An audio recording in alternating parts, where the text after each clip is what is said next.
My name is Aaliyah bint Rashid Al-Saud, and on the night of June 19, 2023, I lost my life as a Saudi royal long before my body ever touched the sand. I remember the desert sky glowing red beneath us as the rescue helicopter spiraled down, the rotor screaming like metal being torn apart by invisible hands. Flames crawled across the instrument panel. My co-pilot was shouting something I could no longer hear. The world had narrowed into a tunnel of smoke, heat, and the terrifying knowledge that we were falling from 2,600 feet with no hope of recovery. In those final seconds, when every system failed and every protocol I had mastered refused to save me, I did the one thing a daughter of the House of Saud must never do. I whispered the name Jesus. It was not a prayer born from doctrine or understanding. It was a breath ripped from the rawest part of my soul, a sound I did not plan, a cry that shattered 23 years of cultural duty and religious obedience. 3 seconds. 3 forbidden syllables. That was all it took to unravel the world I had been raised to protect with my life. I knew, instantly, instinctively, that if I survived the fall, I would never survive the consequences.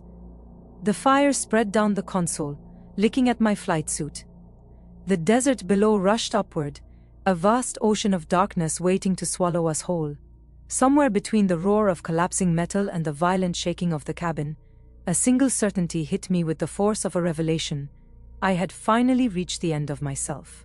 And in that moment, something happened. Something I still cannot explain in any way that fully satisfies the mind, but speaks directly to the spirit that was born inside me that night. The falling slowed. The heat dimmed. A strange, impossible calm wrapped around me like invisible hands catching a body that should have already died. People later called me insane, a disgrace, a traitor to my bloodline. But I know what I felt in that burning cockpit. I know who answered when I let go of everything else. The moment I whispered Jesus, death lost its power over me. I was born behind the high walls of the Al Nasiriyah royal compound in Riyadh, a place wrapped in luxury so thick it could smother a soul long before it ever learned to breathe. My earliest memories are of marble floors that echoed under my small footsteps, guards whose eyes never softened, and the constant hum of air conditioning, fighting the desert's heat outside the palace windows. My father, Prince Rashid, was a man carved from discipline itself, the commander of aviation security for the Royal Guard, the kind of man who believed emotion was a weakness and excellence was the only acceptable offering to God, the king, and the family. When he entered a room, even the servants inhaled quietly, as if afraid their breath might offend him. My mother, Princess Hannah, lived like a shadow woven into gold. She glided through the halls in embroidered abayas, always composed, always silent, always elegant. She would touch my hair gently at night, but never dared to contradict my father, never questioned the ancient machinery of expectations that governed every woman born into the House of Saud. She taught me courtesy, modesty, obedience. But she never taught me how to dream. I learned that on my own, on the palace rooftop where I would sneak away whenever the boredom of etiquette lessons became unbearable. From up there, Riyadh looked less like a kingdom, and more like a sea of lights stretching into the horizon. The wind was different at that height. Alive, unpredictable, wild.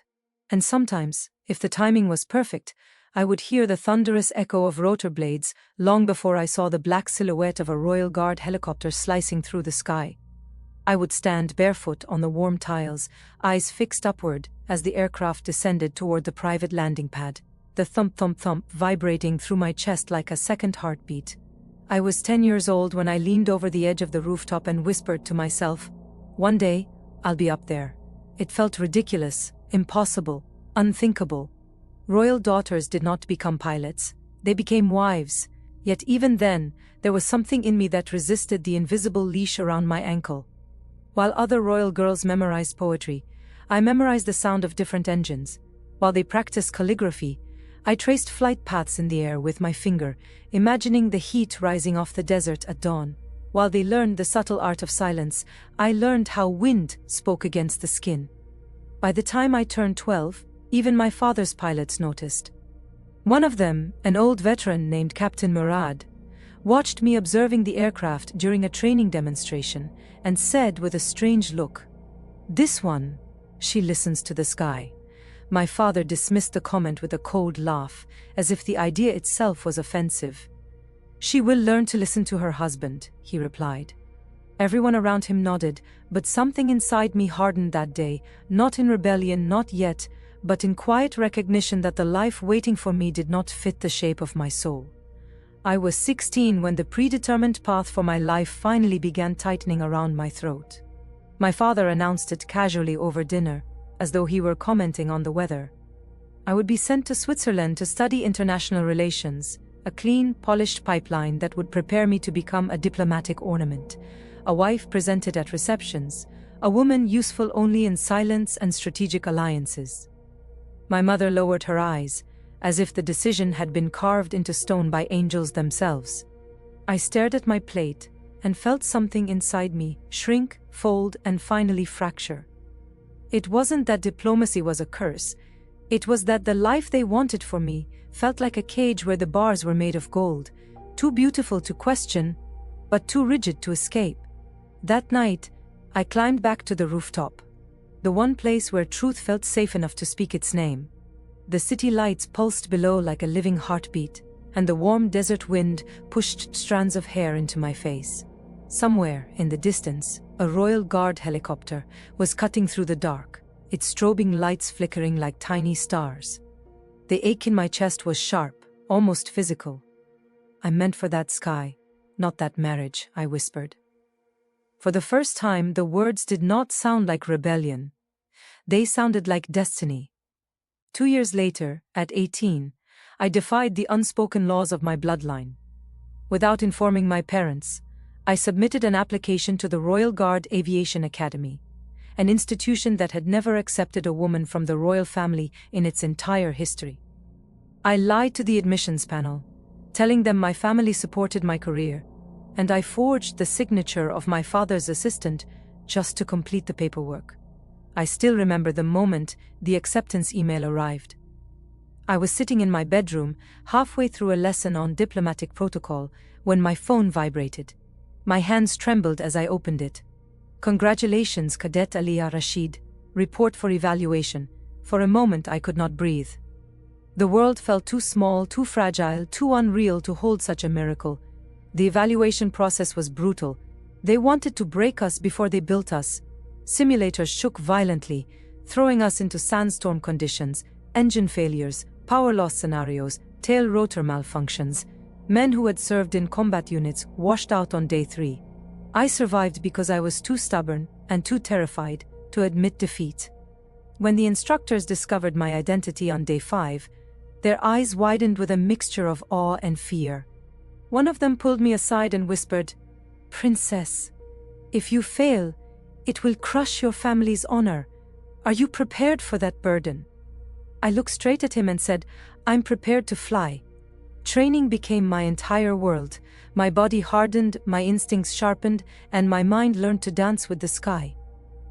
I studied the aerodynamics of lift and drag, the way other girls studied fashion catalogs.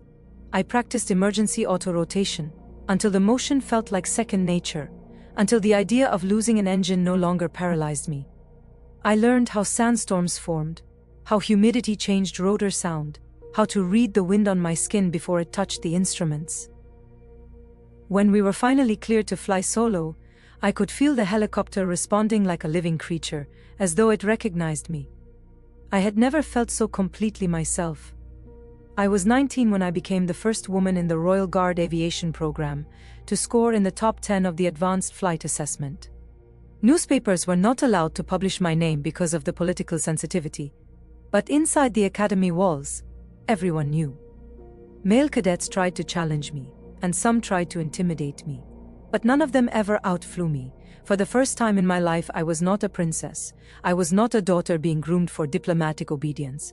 I was a pilot, one of the best. 3 years passed in a blur of missions, simulations, and desert rescues. I learned to extract injured pilgrims from mountain ravines, to navigate night operations without GPS, to land with only partial visibility in storms that could peel the paint off the fuselage. And with every hour in the cockpit, my confidence grew into something dangerously close to pride.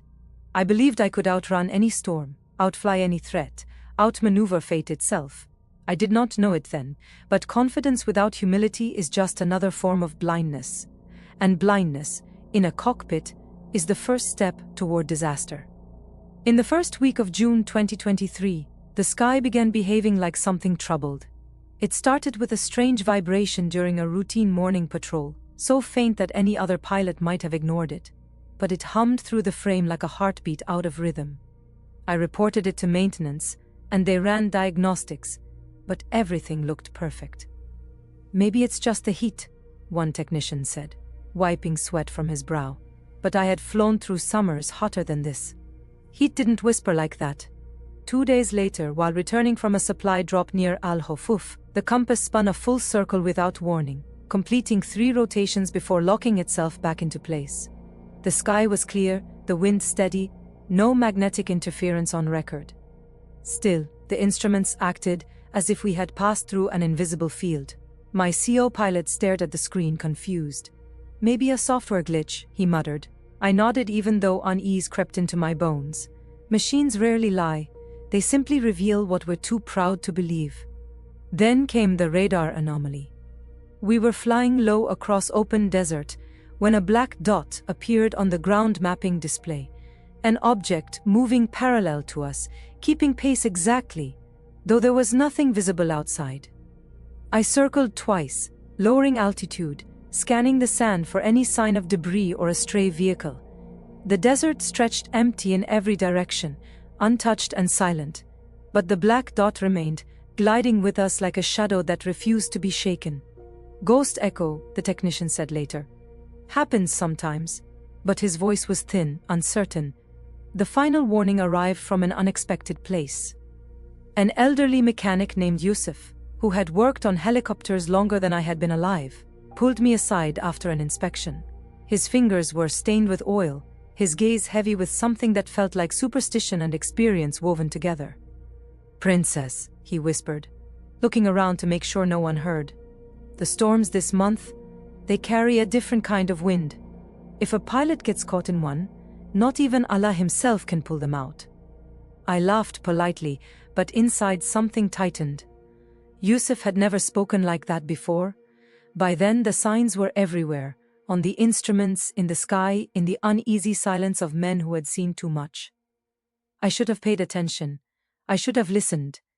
But pride is a louder voice than caution, and I turned away from the warnings that were trying, almost desperately, to save me. The mission on June 19th began like dozens of others I had flown before. Simple, straightforward, almost routine. A group of pilgrims had gone missing near the southern edge of the empty quarter after an unexpected temperature surge. Their distress beacon was weak but traceable, and my helicopter was dispatched because I had navigated that terrain dozens of times. The desert was calm when we lifted off, the sunrise spreading a thin gold line across the horizon. Nothing about that morning hinted that every system I trusted was preparing to betray me. 15 minutes into the flight, the first ripple of trouble hit.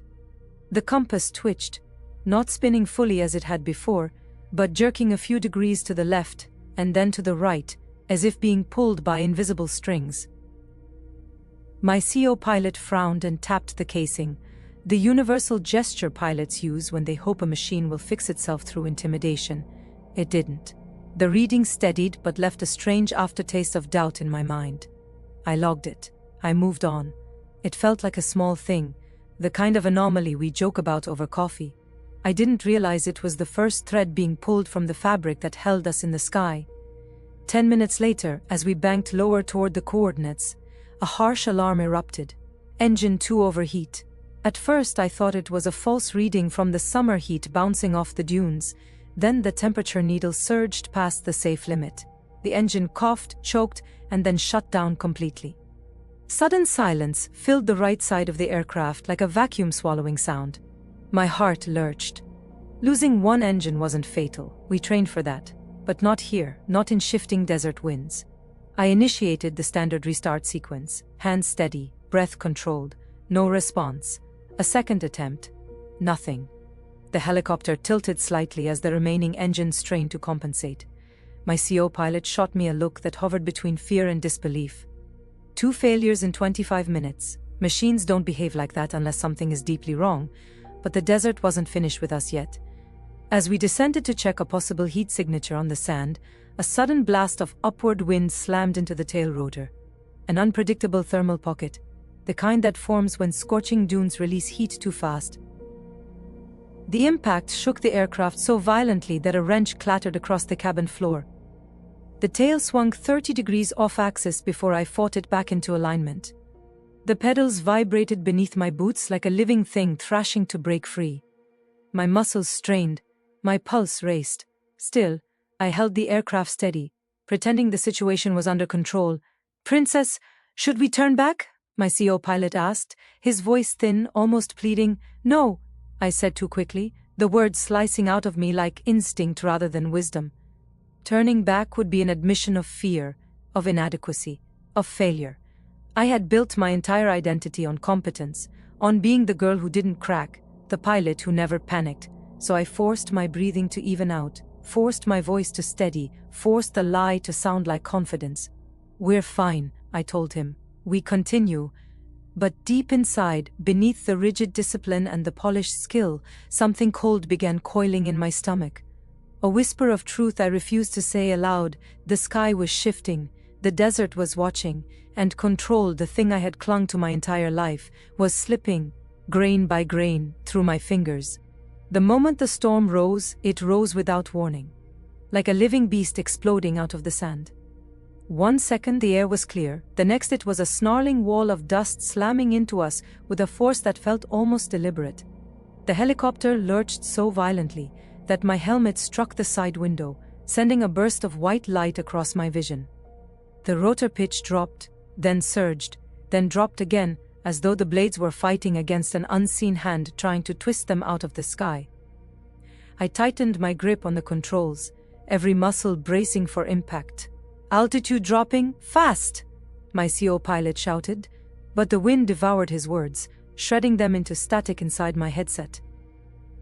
Before I could respond, a bolt of dry lightning cracked through the sky. Silent, without thunder, striking the tail boom with a flash so bright it carved itself into my eyelids. The aircraft jolted as if kicked by a giant. Sparks erupted across the console. The right side monitors fizzled, flickered, and died. The altimeter froze for a heartbeat, then began free-falling through numbers so fast it looked like it was unraveling time itself. Smoke filled the cockpit. Acrid, electrical, burning plastic and melting circuits. The lights on the overhead panel blinked red in a chaotic, pulsing rhythm, a warning language that pilots dread, a language I had been trained to interpret with calm precision. But nothing in my training manual covered this. Nothing prepared me for the feeling of the aircraft becoming more coffin than machine. "Avionics failure!" my CO pilot yelled. "We've lost navigation. Everything is gone." I didn't need him to tell me. The controls under my hands were stiffening, resisting, becoming dead weight. I tried the emergency restart sequence for the main displays. No response. I switched to backup. Nothing. The helicopter was flying blind. No instruments, no readings, no artificial horizon to tell me which way was death and which wasn't. Then the cabin pressure dropped like a trapdoor opening beneath us. A hard blast of hot air punched into my lungs. The windshield cracked at the top corner, spider webbing across the glass. Sand whipped through the seams and stung my cheeks like needles. I could barely see 3 feet ahead, just a swirling, violent red darkness swallowing the world. The rotor shuddered violently, then it locked. I felt it in my bones before I understood it, an awful mechanical snap echoing through the frame. The helicopter began to spin, slowly at first, then faster and faster. The desert horizon blurred into a smear of gold and blood. My stomach lifted into my throat. My heartbeat pounded against my ribs so hard I thought something inside me would burst. This was the moment pilots are never supposed to face. The moment every protocol, every checklist, every ounce of training becomes meaningless. I tried to counteract the spin. The pedals didn't respond. I tried again. Harder. Nothing. The machine no longer obeyed me. My hands moved out of habit, instinct, desperation. but the controls felt as dead as stone. "Aaliyah, what do we do?" my co-pilot screamed, his voice cracking with a terror that mirrored my own. For the first time since I had learned to fly, I had no answer. Inside my chest, a single truth formed with brutal clarity. We were not coming back from this. Not with my skill. Not with my strength. Not with everything I had been trained to trust. We were falling, and nothing on earth could stop it. The spin intensified until the world outside became nothing but a violent blur of sand and sky. My vision tunneled. The cockpit shrank around me, pressing in on my ribs, suffocating the last traces of logic I clung to. My hands trembled on the useless controls. My heartbeat hammered so loudly it drowned out the alarms. For a moment I couldn't tell which shaking came from the helicopter and which came from inside my own bones. We were dropping fast, too fast for any recovery. At 200 meters, death stops being theoretical. It becomes a countdown. My co-pilot was crying now, his gloved hands gripping the sides of his seat, his voice cracking as he repeated my name over and over like a broken prayer. I wanted to answer him. I wanted to command, to reassure, to pretend I still had authority over the sky. But there was nothing left in me to give. For the first time since I entered the cockpit as a cadet, I felt utterly, devastatingly helpless. Sound warped. The alarms softened. The roar of the spinning blades dulled to a low, distant hum, as if someone had turned down the volume on the world. My breath slowed. My hands went numb. In that strange, suspended silence, the memories I had spent years burying surged upward, uninvited and unstoppable. I saw myself as a child again, barefoot on the palace rooftop, leaning into the wind as if it were a friend.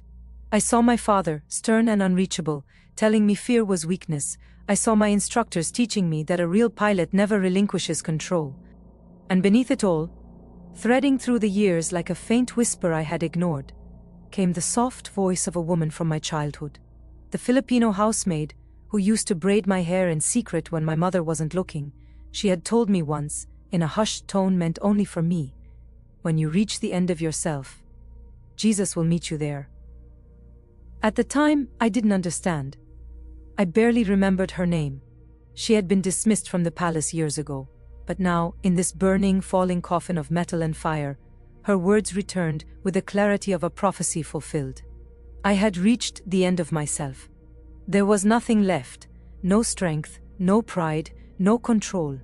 Only fear so pure it hollowed me out from the inside. My lips trembled, my throat tightened, and just as the desert rushed up to swallow us, a thought cut through the chaos, simple and undeniable, like someone had placed it gently into the center of my mind. "You don't have to hold this alone." For the first time in my life, I believed it. The moment I did, something cracked open inside me. Not a sound, but a surrender so complete it felt like exhaling after years of suffocating. At the edge of that impossible stillness, as the helicopter continued its murderous descent, my training screamed at me to fight, to grab the controls, to push, to pull, to resist death with every ounce of strength I had left. But the truth was brutal and undeniable. I had already lost. The aircraft was no longer listening. Every protocol I had mastered, every emergency maneuver drilled into my muscles, every ounce of discipline hammered into me since childhood, all of it had failed. Control had slipped from my hands long before the sky began to tear itself apart around us. And for the first time, since I had become a pilot, I no longer had the will to pretend otherwise. I let go. My fingers slipped off the cyclic and the collective. The pedals remained untouched beneath my boots. My hands fell uselessly to my lap as the cockpit spun, and the altimeter numbers plummeted. My co-pilot gasped in disbelief, his eyes wide with horror. "Aaliyah, no, don't. What are you doing?" he shouted, reaching toward the controls as if he could drag me back into the illusion of command. But I couldn't go back. I had reached the end, truly, absolutely. My breath shook as the fire crept along the console, its glow reflecting in the cracked windshield. The sand below surged upward, a red ocean rising to swallow us whole. And in that final heartbeat between reason and ruin, a whisper, so faint it felt like it rose from somewhere inside me rather than outside, pushed its way into my consciousness. It wasn't a memory anymore. It wasn't imagination. It was something softer, deeper, frighteningly real. My lips parted before my mind could catch up. Jesus, if you're real, save us. The words left my mouth like a release valve bursting open. Raw, forbidden, trembling with the weight of a lifetime spent bowing to expectations and laws that had never once granted me room to breathe. A princess of Saudi Arabia, trained to fear even the notion of Christian belief, had just called upon the name she was taught to despise. And in the instant, the prayer escaped my throat, the world reacted. The spin slowed. Not stopped, not reversed. Just slowed, as if an unseen pressure had gripped the tail and forced it into resistance. The violent tilt of the cabin eased by degrees. My co-pilot froze, staring at the instruments in disbelief. What is happening?" he whispered. A gust of wind, soft, impossible in a storm like this, pushed gently against the left side of the aircraft, correcting its angle by a margin that no calculation could justify. The rotor, moments from total stall, regained partial rotation. Not enough to fly, just enough to fall differently. Somehow, impossibly, the descent steadied. It was not science. It was not skill. It was something else entirely. For 3 long seconds after I spoke his name, nothing happened. Nothing except the soft, unnatural easing of the spin.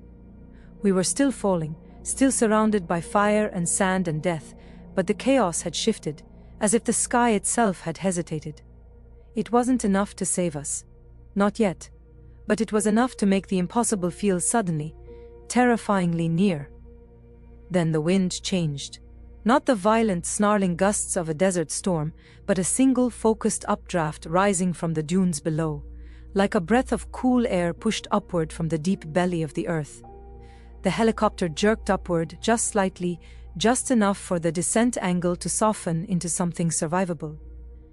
My co-pilot stared at the altimeter, blinking in disbelief. This isn't natural," he whispered, his voice thin with awe and fear. He was right. Updrafts formed in daylight, under intense heat, not inside a collapsing storm at twilight. And definitely not with the precision needed to strike the belly of a falling aircraft at the exact second it needed it most. The ground rose fast, but no longer with murderous intent. The aircraft, leveled by degrees, rough, imperfect, but undeniably guided. The rotor regained partial momentum, just enough to slow the fall into something closer to a controlled crash. A cracking sound tore through the cabin as the landing skids snapped under pressure, and the helicopter slammed into the sand with a force that should have shattered the fuselage. But instead of erupting into flames, it skidded across the dunes, carving a long wound into the desert before finally grinding to a halt. Silence followed. A silence so profound it rang in my ears. The smell of fuel filled the air. Smoke curled from the machine's torn metal skin. Every warning light that hadn't yet died flickered weakly on the console. My chest heaved, my vision blurred. For a moment, I thought we were still dying. Then something metallic clicked behind me. The emergency exit door, jammed for 2 years, sealed shut during every maintenance cycle, swung open with a groaning, reluctant sigh. My co-pilot stared at it as if it had opened by command alone. "No way," he breathed. "That door doesn't work. It hasn't worked in—" He didn't finish. He didn't have to. We scrambled out just seconds before a final spark in the engine bay ignited the leaking fuel line. The helicopter exploded behind us, a bloom of fire lighting the dunes like a sunrise made of flame. Heat washed over our backs, sand lifted in a wave. If we had stayed inside 3 seconds longer, we would have died. Even now, no engineer, no flight analysts, no military aviation expert has been able to offer a satisfying explanation. But I know the truth. I know what held us up when the sky let go. Something or someone intervened. When the explosion faded into the distance, the only sound left in the desert was the brittle rattle of cooling metal and our own ragged breathing. My legs buckled beneath me, and I dropped to my knees on the sand, palms sinking into its blistering heat. The air still shimmered with the shockwave. My co-pilot collapsed beside me, his chest heaving, eyes wide as if the world had been reborn around him, and he didn't yet know how to re-enter it. For a long moment, Neither of us spoke. Words felt too fragile, too powerless in the face of what we had just survived. The desert stretched out before us, endless, ancient, indifferent. But as I lifted my head, something caught my eye. The moon, rising through the thinning haze, cast a pale silver light over the dunes. The smoke from the wreckage spiraled upward, splitting into two narrow columns that crossed each other before drifting apart. For a second, just a second, the shape formed something unmistakable. A cross, faint and wavering, but clear enough to knock the air out of my lungs. I blinked. The image dissolved, swallowed by the wind. But the imprint of it remained inside me, resonating in a place I had never opened before. My CO pilot followed my gaze, confusion shadowing his face. "What did you see?" he murmured. I shook my head slowly. I didn't know how to explain it. I wasn't even sure I wanted to. Some things aren't meant to be spoken before they're understood. We walked until our knees trembled, searching for any sign of life in the vast emptiness. The helicopter's beacon had died, the radio was gone, and the storm had erased our flight path. For the first time since the crash, fear attempted to creep back in. Not the violent fear of falling from the sky, but the quieter, colder fear of being swallowed by the desert, of never being found. But the fear didn't stick the way it once had. Something inside me had shifted in those burning minutes between earth and sky. After what felt like hours, distant lights flickered across the dunes. A Bedouin patrol, small, rugged, and impossibly timely, rode toward us. Their camels moved like shadows across the sand. As they approached, one of the men dismounted, eyes widening at the sight of the burning wreckage behind us. "By God," he whispered in Arabic, "you should not be alive." For the first time since the fall, I believed him. The Bedouins brought us to an outpost near the southern perimeter of the empty quarter, where military medics met us with a mix of shock and disbelief. I was treated for dehydration, minor burns and a concussion, but every doctor who examined me kept repeating the same thing under their breath. "It's impossible. No one survives a crash like that." Their awe might have comforted me, if not for the tightening dread in my chest. I knew the true storm wasn't the one we had flown through. It was the one waiting for me in Riyadh. By afternoon, a convoy of Royal Guard vehicles arrived, kicking dust into the air as if trying to swallow the desert whole. The moment the officers stepped out, their expressions told me everything. This was not a rescue. This was retrieval. My CO pilot was escorted to a separate vehicle without a word. I was placed in the back of an armored SUV, flanked by two guards who avoided looking directly at me. The drive felt endless, a silent procession toward a fate I already sensed but wasn't ready to name. When we reached Riyadh, they didn't take me to a hospital or debriefing room. They took me to a small side entrance of the royal compound, a door I had never used before, the kind assigned to servants or detainees. Inside, the air was cold, sterile, suffocating. Waiting for me was my father. Prince Rashid stood in the center of the room like a monument carved from stone, his jaw clenched so tightly I could see the muscles twitch. His uniform was immaculate, every metal polished, every crease perfect. His eyes, however, were not steady. They burned with something far more dangerous than anger: shame. He didn't greet me. He didn't ask if I was hurt. He didn't even step closer. He simply said, "They've reviewed the black box." My heart dropped into my stomach. I had known, the moment I prayed in the cockpit, that the aircraft's audio recorder might capture it. But I hadn't allowed myself to imagine this moment, standing before the man who dedicated his life to defending the purity and honor of the royal family, knowing he had heard his daughter call on the name forbidden inside these walls. His voice cracked like a whip. "You prayed to Jesus, not a question, a verdict." His fists tightened at his sides. "In front of your crew, in a royal aircraft, during a mission sanctioned by the kingdom." He stepped closer now, his breath sharp with fury. "Do you understand the humiliation you have brought on this family?" I opened my mouth, but no words came out. He didn't wait for an answer. "You will be questioned," he said, turning away as though he couldn't bear to look at me. "By the council, by the religious authority, by the aviation command." His voice softened, Not with compassion, but with lethal disappointment. I would rather have buried you in the desert than hear what I heard on that recording. 2 guards took me by the arms and led me through a narrow hallway into a windowless room deep within the compound. The walls were padded, the air cold enough to make my teeth ache. A single camera blinked above the door. A metal table and 2 chairs waited in the center, like props for an interrogation scene in a movie. Only this time, I was the suspect. For 10 days, I was questioned by rotating officials, religious scholars, military officers, royal advisors. They replayed the audio again and again, forcing me to listen to my own voice calling out, broken and trembling, "Jesus, if you're real, save us." They asked why I said it, why I betrayed the faith of my fathers, why I invoked a name considered blasphemy for someone of my station. I gave them the only answer I had, because I was dying. They didn't accept it. "Fear does not excuse apostasy," one of the scholars hissed. Outside these interrogations, I was kept in a small room with no windows, no phone, no access to anyone except guards who treated me like a contamination they might catch if they stood too close. Meals were pushed through a slot in the door. Sleep came in brief, haunted fragments. My mind replayed the crash, the prayer, the impossible survival. But the thing that replayed most was the look in my father's eyes. Not sorrow, not concern, just dishonor. On the 10th night, a verdict was delivered. I wasn't told directly. I overheard guards whispering outside my door. The council had made its decision unanimously. I would be stripped of my title. I would be erased from the royal registry.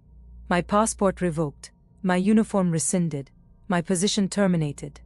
And soon, very soon, the kingdom would no longer be my home. I wasn't dying in the desert after all. I was dying here, inside the palace I once believed would protect me forever. The night they delivered the verdict, something inside me went completely still. Not broken, just still, like the final quiet after a long, brutal storm. The guard slid my dinner tray through the metal slot, but I couldn't bring myself to touch it. I sat on the narrow cot in my windowless room, the fluorescent light flickering weakly above me, casting a pale glow on the walls. The same walls I had been staring at for 10 days, the same silence, the same waiting. But tonight felt different, final, like the closing of a door that would never open again. I drew my knees to my chest and wrapped my arms around them, feeling smaller than I had ever felt in my life. Not because of the council's decision, not because of the interrogation, not even because I knew I would soon be erased from the only world I had ever known. What hollowed me out was the realization that everything I had built my identity on, lineage, loyalty, skill, discipline, had crumbled in a single moment of truth, spoken in a falling helicopter. "Jesus, if you're real, save us." I remembered the broken tremor in my voice as I said it. I remembered the warmth that had followed, the impossible shift in the storm, the gentle wind that shouldn't have existed. And now, alone in this cold room, I realized something that terrified me more than the crash itself. I hadn't just survived because of training or luck. I survived because someone heard me. The thought sat heavy in my chest.